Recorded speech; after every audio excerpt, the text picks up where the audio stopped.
From the CDC, in 2024, opioid overdoses decreased by almost 27%. Now, this isn't an accident. There is something that you can get through classes near you at local community centers or libraries called a opioid overdose response kit. Now, these little blue bags may seem pretty simple, but they have all the tools you need to help save someone's life in the event of an opioid overdose. But what is an opioid overdose? In the event of finding an unconscious person surrounded by signs of drug paraphernalia, such as syringes, unidentified fluids, or lighters, then this could be indicative of a drug overdose, especially if they are presenting with blue or pale skin and also not breathing as rapidly or as deeply as they should be. So what comes in this little blue bag? In your opioid overdose response kit, the first thing you are going to see when you open it up is going to be gloves and a face shield. This is because protecting yourself when helping someone else is the most important thing you can do. Next up, there will also be a lot of pamphlets with information.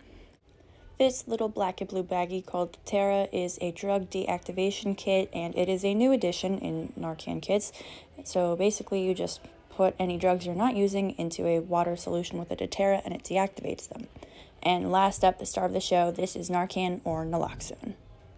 So it's going to come in this little white box, and it has the dosage on the front, which is 4 milligrams per 0.1 milliliters, and it is an intranasal spray. So that means you are going to put it up to one of your patient's nares and administer it that way. And I will demonstrate how you do that in just a second. Inside this box, there are 2 single doses, and this is because an opioid overdose can last an extremely long time.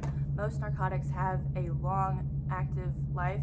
However, Narcan is only active for about 40 minutes, which is why it is extremely important that as soon as you recognize an emergency is taking place, you call 911 to help get that person to definitive care. If you see a person who is likely in respiratory distress, they will probably not be sitting upright like this. They will most likely be passed out on the ground and not breathing. However, for demonstration purposes, my dummy is going to be sitting upright like this.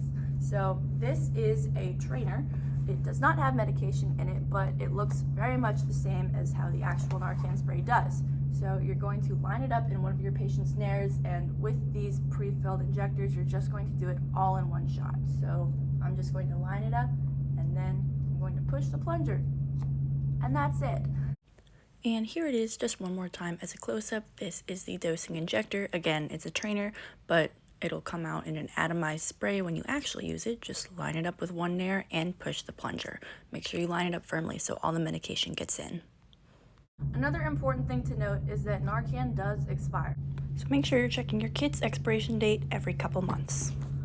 And that is how you can save someone's life in the event of an opioid overdose.